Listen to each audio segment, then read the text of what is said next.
channel မှာရှိနေတဲ့တကယ်ချင်းအားလုံးပဲမင်္ဂလာပါဒီဗီဒီယိုမှာ note pay မှာ wallet ဘယ်လို connect လုပ်လဲဆိုတာနဲ့ပတ်သက်ပြီးကျွန်တော်ပြောပြပေးပါမယ်ဖုန်းအတွက်ကောကွန်ပျူတာအတွက်ကောနှစ်ခုလုံးအတွက်ကိုကျွန်တော်ပြောပြပေးပါမယ်เนาะကွန်ပျူတာအတွက်ကတော့အရန်လွယ်တယ်ဒါပေမဲ့အဓိကဖုန်းအတွက်ကနည်းနည်းလေးဒုက္ခရတော့ဆိုတော့ဖုန်းအတွက်လေးကိုသိချရှင်းပြပေးမယ်အဲ့ဒီအတွက်ကိုအရေးကြီးတာပါလဲဆိုတော့အကုန်လုံးကကျတော့ Mrs browser နဲ့ပဲသုံးနေတာများတယ်ဒါပေမဲ့ Mrs browser နဲ့ဒီဟာလေးလောက်ရတာတိတ်ပြီးတော့အဆင်မပြေဘူးအဲ့ဒါတက်တယ်ဆိုတော့ Kiwi browser ဆိုပြီးတော့ရှိတယ်မှကြည့်ပါ Kiwi browser เนาะ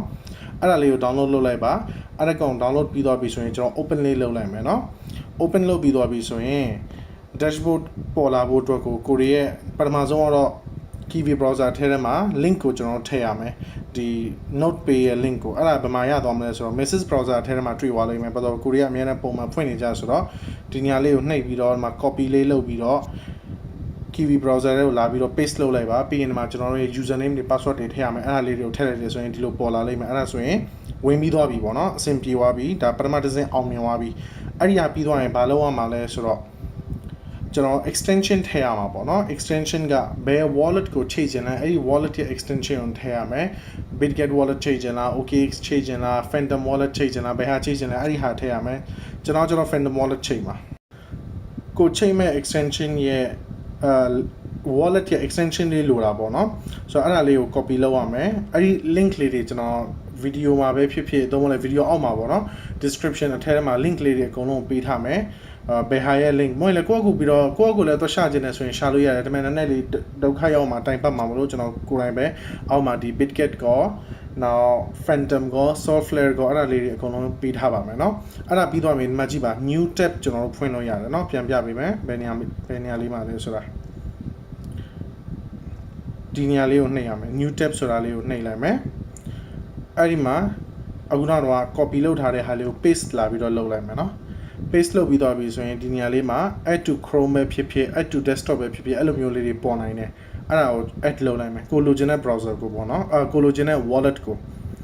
add လုပ်လိုက်မယ်တစ်ဖက်မှာသူ့ add ဖြစ်နေမယ်နောက်တစ်ဖက်မှာအရေးကြီးတာလေးတစ်ခုပြောပြမယ်အခုပုံမှန် wallet ချိန်ဖို့အတွက်ဆိုချိန်လို့မရဘူးပေါ့နော်အဲ့ဒီအတွက်ကိုဘာလုပ်ရမှာလဲဆိုတော့ဒီအဆက်30တဲ့ကိုဝင်ပါအဲ့ဒါပြီးတော့ရင် setting အထဲထဲကိုသွားမယ်okay အဲ့ဒါကို okay ဒီ wallet phantom wallet ကိုဘယ်လိုချိန်ရမလဲနောက်တစ်ခုကကိုလိုချင်တဲ့ wallet တိုင်းကိုဘယ်လိုမျိုးချိန်ရမလဲဆိုရင်ကိုမှာကဒီ phantom wallet တော့မဟုတ်လေကိုချိန်ချင်တဲ့ wallet ချိပြီးသားဆိုရင် I already have a wallet ပေါ့နော်အဲ့ဒါလေးကိုနှိပ်လိုက်ပါအဲ့ဒါနေပြီးတော့ရင်ကိုကကြတော့ဒီ seed code seed phrase တွေနဲ့ထည့်ဖို့တော့ပဲများပါတယ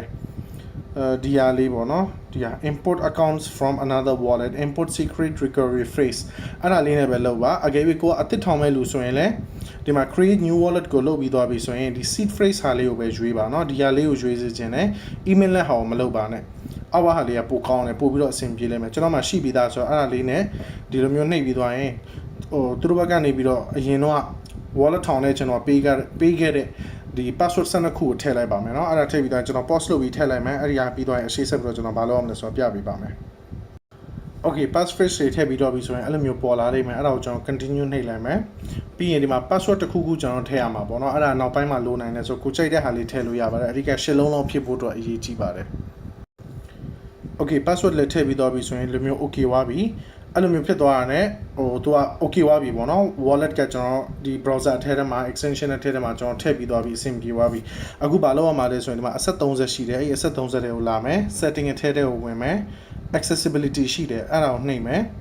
ပြီးရင်ဒီညမှာဒီဟာကိုလုံးဝအနှိမ့်ဆုံးအထိကိုလုပ်လိုက်မယ်အနှိမ့်ဆုံးက 50% ပဲအဲ့ဒီအထိကိုလုပ်လိုက်မယ်ပြီးရင် back နဲ့ထွက်လိုက်မယ်နော်နောက်တစ်ချက်ထွက်လိုက်မယ် back နဲ့okay အဲ့ဒါပြီးသွားရင်နောက်ထပ်တစ်ခေါက်လာမယ်ဒီမှာ desktop site ဆိုတဲ့ဟာလေးကိုနှိပ်လိုက်မယ်เนาะအဲ့ဒါဆိုရင်ဒီမှာကြည့်ပါ wallet ကျွန်တော်ချိန်ဖို့အတွက်ကို option လေးပေါ်လာပါပြီ okay ဒီမှာကျွန်တော်ခါရဲထည့်ပြောမှာက point တွေအကုန်လုံးရော့သွားပြီကျွန်တော်မှလည်း point တွေရှိသမျှတွေအကုန်လုံးကုန်သွားပြီအကုန်လုံးတော်တော်များများလူတွေအကုန်လုံးနှီးပါမှာ point တွေမကြံတော့ဘူးเนาะအဲ့ဒါဘာမှစိတ်ပူစရာမရှိဘူးဘာဖြစ်လို့လဲဆိုတော့တို့က season 1 end ဖြစ်သွားတာပါ season 0ကကြတော့ကျွန်တော်တို့မလုပ်ခဲ့ရဘူးဆိုတော့ဘာမှမရခဲ့ဘူး season 1အတွက်ကိုသူတို့ဘက်ကနေပြီး calculate လုပ်နေတော့ဒီမှာကြည့်ပါအဲ့ဒီ point တွေကိုဒီမှာပြန်ပြပေးမယ်เนาะဒီမှာတစ်ချက်တော့ကြည့်မယ်เนาะ your point for this season are being calculated ကျွန်တော်ရဲ့ဒီပထမ season 1မှာရခဲ့တဲ့ point တွေကိုသူတို့ကရည်တွက်နေတော့ any point earned during this season will be added to the next season ဒီ season မှာရခဲ့တဲ့ point တွေကဒုတိယ season မှာပေါင်းပေးမှာဘာမှစိတ်မပူပါနဲ့ဆိုတော့ point တွေပျောက်သွားတယ်ဆိုပြီးတော့အများကြီးတွေစိတ်ပူနေကြတယ်ဆိုတော့ဘာမှစိတ်မပူပါနဲ့လုံးဝအဆင်ပြေပါတယ်เนาะအားလေးကျွန်တော်တစ်ချက်လောက်ထည့်ပြီးတော့ပြောချင်တာပါ okay အဲ့ဒါပြီးသွားရင် wallet ကို connect လုပ်တာဒီညာလေးကိုကြည့်ပါเนาะဒုတိယ wallet ကို connect လုပ်လို့ရပြီဒုတိယအဆင့်ပေါ့ပထမ step ကကျွန်တော်တို့က email တွေကို confirm လုပ်ပြီးသားဘာမှပြဿနာမရှိတော့ဘူးဆိုတော့အဲ့ဒါလေးကိုနှိပ်လိုက်မယ်เนาะ wallet connect ကိုနှိပ်လိုက်မယ်ဒီညာလေးကိုကြည့်ပါအခုကတော်တော်များများတွေကျွန်တော်သိထားတာက Phantom Wallet ကချိတ်လို့မရသေးဘူးဆိုပြီးတော့သိထားတယ်ဆိုတော့ကျွန်တော်ချိတ်ကြည့်မယ်အကယ်၍ချိတ်လို့မရဘူးဆိုရင်အရှိဆက်ပြီးတော့ဘာတွေလုပ်ရလဲဆိုတော့မျက်စိနဲ့မြင်အောင်ကျွန်တော်ဘက်ကနေအတက်နိုင်ဆုံးပြပေးပါမယ်เนาะ Okay ဒီမှာတော့ကိုယ့်အကိုတန်းပြီးတော့ထည့်ခြင်းထည့်လို့ရတယ် Solana wallet address ကိုဒါပေမဲ့အဲ့လိုမျိုးမလုပ်ချင်ဆိုအောက်ကနေပြီးတော့လည်းရွေးလို့ရတယ်ဒီမှာကြည့်ပါ Phantom ရှိတယ် Solflare ရှိတယ် Bitget ရှိတယ် Okay ရှိတယ်ဆိုတော့ကိုကြိုက်တာရွေးလို့ရတယ် Solflare ကတော့လက်ရှိရနေတယ်လို့သိထားတယ် Phantom ကလက်ရှိအထီတော့မရသေးဘူးပေါ့နော်ဒါပေမဲ့စမ်းကြည့်လိုက်ပါမယ်ကျွန်တော်လည်းနှိပ်လိုက်မယ်တစ်ချက်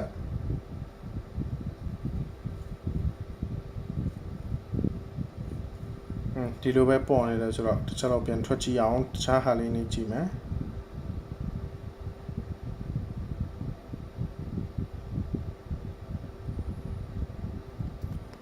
လိုင်းချနေတာလေအော်မဟုတ် software ကဒီမှာရမယ်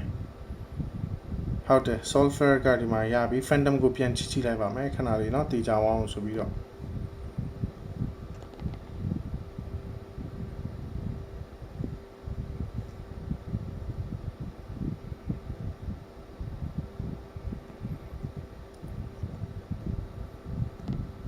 အခုတွေ့သေးကြတာတခုက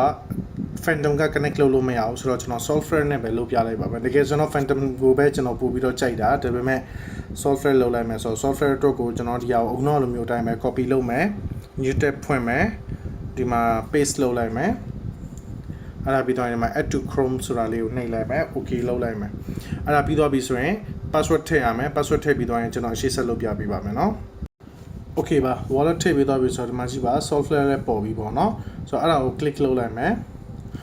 အဲ့ဒါပြီးတော့ရင်ဒီမှာကြည့်ပါကျွန်တော်တို့ connect ဆိုပြီးတော့တန်းပြီးတော့နှိပ်လိုက်ရင်ရပါပြီเนาะဆိုတော့ connect ကိုနှိပ်လိုက်မယ်ဒီနေရာလေးမှာကျွန်တော်တို့ကမရွေးဘူးเนาะပထမတစ်ခေါက်တုန်းကလည်းပြခဲ့ဘူးတယ်ဒီဟာကိုမရွေး grass အချိန်တော့ပြခဲ့ဘူးတာပေါ့เนาะဒီဟာကိုလုံးဝရွေးဖွင့်ဖို့မလိုဒီဟာကိုတန်းပြီးတော့ verify ဆိုပြီးတော့နှိပ်လိုက်ပါမယ်အကယ်မရဘူးဆိုရင်အပေါ်ကဒါနဲ့တော့မဆိုင်တော့ပါဘူးဒါပေမဲ့လည်း okay verify ခဏစောင့်အောင်မယ်ထင်တယ်ကျွန်တော်မှဒီမှာလုံးဝ error တက်နေတယ်လုံးဝအခုလက်ရှိလုံးလို့မရဘူးပေါ့နော်ဆိုတော့ဘာအရှိဆက်လုပ်အောင်လဲဆိုတော့ပြပေးလိုက်မယ်ဒီနေရာလေးကို verify နှိပ်လိုက်ပြီဆိုတာနဲ့ okay ဝါလိမ့်မယ်အဲ့ဒါ okay သွားပြီဆိုရင်ဒီနေရာမှာ wallet ရဲ့ address ပေါ်လာလိမ့်မယ်ပြီးဒီမှာ wallet ကိုဖြုတ်တဲ့ option လည်းတစ်ခုပေါ်လာလိမ့်မှာပေါ့နော်Okay ဆိုတော့အဲ့နှစ်ခုပေါ်လာပြီဆိုရင်ဒီမှာ connected ဖြစ်သွားလိမ့်မယ်ဒီလိုမျိုးပဲ verify ဆိုပြီးတော့ဖြစ်သွားလိမ့်မယ်သို့မဟုတ်လည်း completed ဆိုပြီးတော့ပေါ်လာလိမ့်မယ်အဲ့ဒါပြီးသွားပြီဆိုရင်တတိယအဆင့်ဟာဒီနေရာမှာ confirm လုပ်ရမယ့်အဆင့်ပေါ့နော်ဆိုတော့အဲ့ confirm လုပ်ရမယ့်အဆင့်ကိုကျွန်တော်နှိပ်လိုက်မယ်နှိပ်ပြီးသွားပြီဆိုရင်ကျွန်တော်ရဲ့ email address ထည့်ရလိမ့်မယ်အဲ့ဒီ email address ကိုထည့်ပြီးသွားရင် code တစ်ခုကို send လုပ်လိမ့်မယ်သူတို့ဘက်ကနေပြီးတော့အဲ့ဒီ code ကို send လုပ်လိုက်ပြီဆိုရင်ကျွန်တော်ရဲ့ email address email ကိုဖွင့်ပါ gmail ပေါ့နော် gmail ကိုဖွင့်ပါအဲ့ဒီ email ကိုလိုက်ရှာပါ email တွေ့ပြီဆိုရင်အဲ့အထက်မှာ link တစ်ခုပါလိမ့်မယ်အဲ့ link ကို copy လုပ်ရမယ်ကျွန်တော်ဒီကနေပြီးတော့ဘယ်လိုမျိုး copy လုပ်ထားလဲအဲ့လိုမျိုးပဲဒါအခု Telegram ကနေပြတာပေါ့နော်ဟိုကကျတော့ Gmail အထက်ထဲမှာအဲ့ဒီ page link ကို copy လုပ်ပါအဲ့ဒါပြီးတော့ရင်ဒီမှာ Kiwi browser ထဲကိုလာပြီးသွားပြီဆိုရင်ဒီမှာ new tab ဖွင့်ပြီးသွားရင်ဒီမှာအဲ့ဒါလေးကို paste လုပ်လိုက်ပါเนาะ paste လုပ်လိုက်ပြီဆိုရင်ဒါသူတို့ဘက်က email ကဘယ်ဟာအတွက်ကိုရောက်လာလဲအဲ့ဒီကောင် wallet verify ဆိုပြီးဖြစ်သွားလိမ့်မယ်အဲ့လိုမျိုးဖြစ်သွားပြီဆို wallet က complete လုံးဝဖြစ်သွားပြီကျွန်တော်ဒီမှာလုပ်ပြပေးနေတာဒါပေမဲ့လုပ်ပြလို့မရအောင်ဖြစ်နေတယ်အကယ်၍ကျွန်တော်နောက်နေ့လုပ်ကြည့်လို့တန်းပြီးတော့ဒါ okay သွားခဲ့တယ်ဆိုရင်ကျွန်တော် shortcut နဲ့ပဲဟိုမြန်လေးပေါ့နော် video speed လေးတင်ပြီးတော့ကျွန်တော် Telegram channel လေးမှာတင်ပေးလိုက်ပါမယ်ဒီမှာ down shot လုပ်ဖို့တော့ကိုလုပ်နေတာပဲဒါပေမဲ့မရဘူးဆိုတော့ဘာမှလုပ်ပြပေးလို့မရတော့ဘူးဖြစ်နေပြီဒီမှာကြည့်ပါ software connected successfully ပြတယ်ဒါပေမဲ့အရှိမဆက်ပြီးတော့ဒီမှာ error တက်နေတယ်မသွားဘူးဖြစ်နေတယ်အဲ့ဒါကြောင့်ပါဆိုတော့တစ်ချက်လောက်တော့ကျွန်တော်စောင့်ကြည့်လိုက်ပါမယ်ရတယ်ဆိုရင်ထပ်ပြီးတော့တင်ပေးမယ်ဒါပေမဲ့ process တစ်ခုလုံးကတော့ဒီဟာလေးပါပဲ video လေးကတော့ရှည်သွားတယ်ဒါပေမဲ့လည်းdesktop သမားတွေလည်းအဲ့လိုပဲเนาะ desktop သမားတွေကဖွင့်လိုက်တာနဲ့ဒီလိုမျိုး wallet connect ပေါ်လိမ့်မယ် now desktop သမားတွေကကျတော့ Google Chrome နဲ့တန်းပြီးတော့လုပ်လို့ရတယ်ဆိုတော့ Google Chrome တွေကိုသွားပါအဲ့ဒါပြီးသွားပြီဆိုရင်ဒီ extension ကိုလိုက်ရှာလိုက်ပါ extension မှာကျွန်တော်တို့ဒီ Bitget wallet ဖြစ်ဖြစ်သို့မဟုတ် Software ပဲဖြစ်ဖြစ် Phantom ပဲဖြစ်ဖြစ်အဲ့ဒါ extension ကို download လုပ်လိုက်ကိုယ့်ရဲ့ wallet ကိုထည့်လိုက်အဲ့ဒါပြီးသွားပြီဆိုရင်ဒီမှာ connect လုပ်လိုက်အဲ့ဒါပြီးသွားပြီဆိုရင်ဒီမှာ email နဲ့ confirm လုပ်လိုက် process ကလုံးဝတူတယ်ဒီဟာလေးပါပဲเนาะလောက်ထားလိုက်ပါအဆင်မပြေတာတခုခုရှိတယ်ဆိုရင်လည်းကျွန်တော် chat group တွေကိုပြောပြပါကျွန်တော်ဒီအပိုင်းနည်းနည်းလေး active မဖြစ်တာတွေများနေတယ်အတက်နိုင်ဆိုအများဆုံး active ဖြစ်ပေးပါမယ်ဘာမှနစ်နာသွားတာမရှိဘူးเนาะဒီ point တွေကုန်သွားလို့စိတ်ပူနေကြတဲ့လူတွေအများကြီးပဲဟာငါတို့နာသွားပြီလားဆိုတော့အဲ့လိုမျိုးဘာမှမရှိပါဘူးစောင့်ကျင်နေဆိုတော့ Phantom wallet ကိုစောင့်ပါကျွန်တော်ကိုယ်တိုင်လည်း Phantom wallet ကိုပဲ Phantom wallet ထဲကိုပဲကျွန်တော်ထည့်ဖို့တော့စဉ်းစားထားပါတယ်ဆိုတော့တခုထပ်ပြီးတော့ update လေးတွေသိရတယ်ဆိုရင်ပြောပြပါမယ်เนาะလက်ရှိကတော့ဒီလောက်မှာပဲ video လေးတင်နေပါမယ်ကြည့်ပြီးတော့ကျေးဇူးအများကြီးတင်ပါတယ် Okay ကျွန်တော်ဒါပထမဆုံးချိန် laptop ကနေပြီးတော့လောက်ကြည့်နေတာဆိုတော့ video အဆင်မပြေတာတော့အဆင်မပြေတာတော့ဆိုရင် sorry ပါတစ်ချက်တော့ laptop ကနေပြီးတော့ပဲချိတ်ကြည့်လိုက်ပါမယ်เนาะရမလားဆိုပြီးတော့ဒီညမှာ connect wallet ကိုကျွန်တော်လုပ်လိုက်မယ် Phantom wallet ကျွန်တော်ရှိပြီးသားextension ထည့်ပြီးသားဆိုတော့ Phantom wallet ကိုနှိပ်လိုက်မယ်ပြီးရင်ကျွန်တော် password လေးထည့်လိုက်ပါမယ်เนาะ Okay ဒီမှာ connect ဆိုပြီးတော့ပေါ်ပြီအဲ့ဒါပြီးတော့အောက်မှာ verify နှိပ်ကြည့်လိုက်မယ်ဒီမှာဆိုရင်ပေါ်နေတယ်ဒီမှာ confirm ကျွန်တော်လုပ်လို့ရတာပေါ့เนาะဆိုတော့ confirm လုပ်လိုက်ပြီ Okay အဲ့ဒါဆိုရင်ဒီမှာ wallet connect ဖြစ်သွားပြီတစ်ချက်တော့သတိထားမှာအရေးကြီးတာလေးတစ်ချက်ကိုကျွန်တော်ထည့်ပြောမယ် wallet connect လုပ်ပြီးသွားပြီဆိုရင်ဖြုတ်လို့ရသေးတယ် email confirm လုပ်ပြီးသွားပြီဆိုရင်လုံးဝဖြုတ်လို့မရတော့ဘူးเนาะအဲ့ဒါလေးသတိထားပါလက်ရှိသူတို့ဘက်ကနေပြီးတော့ဖြုတ်ဖို့အတွက်ကို option လုံးဝမပေးတော့ဘူးတစ်ခေါက်တာအတီးဖြစ်သွားပြီဆိုရင်နောက်ထပ်လုံးဝဖြုတ်လို့ရတော့မှာမဟုတ်ဘူးဆိုတော့အဲ့ဒါလေးကိုအရင်ကြီးကိုသတိထားစေချင်ပါတယ်เนาะ Okay အဲ့ဆိုရင်ကျွန်တော်တို့မှာ confirm နှိပ်နိုင်မယ်เนาะ send email လုပ်လိုက်ပြီအခုကျွန်တော် email ထည့်တဲ့ကိုဝင်မယ် Okay ဒီမှာကြည့်ပါသူတို့ဘက်ကနေပြီး email ရောက်လာပြီဒီမှာ confirm your wallet connection ဆိုတဲ့ခေါင်းစဉ်နဲ့ရောက်လာမှာဒါ notepay.ai ဘက်ကနေပြီးရောက်လာတာပေါ့เนาะအဲ့ဒါလေးကို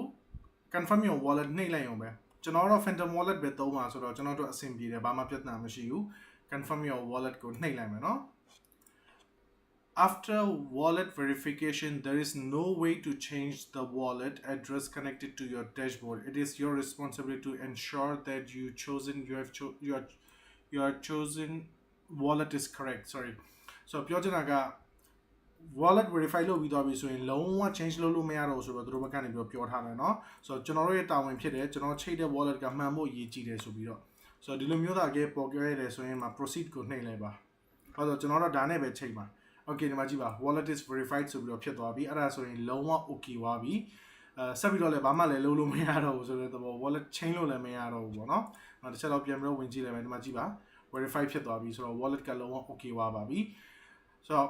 ဖုန်းနဲ့လုံးမဲ့လူတွေကအစင်ပြေမပြေဆိုတာလေးကိုတစ်ချက်လောက်စောင့်ကြည့်ပါအစင်တော့ပြေသွားလိမ့်မယ်အခုကျွန်တော်ထပ်ပြီးတော့ဆိုနောက်ထပ် part 2 video လုပ်ပေးဖို့လည်းမရှိတော့ဘူးလုပ်ပေးစရာလည်းမလိုတော့ဘူးလုပ်ပေးလို့လည်းမရတော့ဘူးဆိုတော့အဲ့အကြောင်းကျွန်တော် desktop နဲ့တစ်ခါတည်းလုပ်ပြီးတော့ပြလိုက်တာကျွန်တော် laptop နဲ့လုပ်ပြီးတော့ပြလိုက်တာအစင်ပြေသွားပြီဆိုတဲ့အကြောင်းလေးကိုပေါ့နော်အဲ့ဆိုတော့ video လေးကိုကျွန်တော်ဒီလောက်မှာပဲသိမ်းပေးလိုက်ပါမယ်ကြည့်ပြီးတော့ကျေးဇူးအများကြီးတင်ပါတယ်ကျွန်တော်ရဲ့ Telegram channel ကို YouTube ကိုအကုန်လုံး join ပေးတာပါကျွန်တော် update လေးတွေအတက်နိုင်ဆုံးအဆုံးကျွန်တော်ပေးဖို့တော့ကိုစူးစမ်းပေးပါမယ်နော်ကျေးဇူးပါ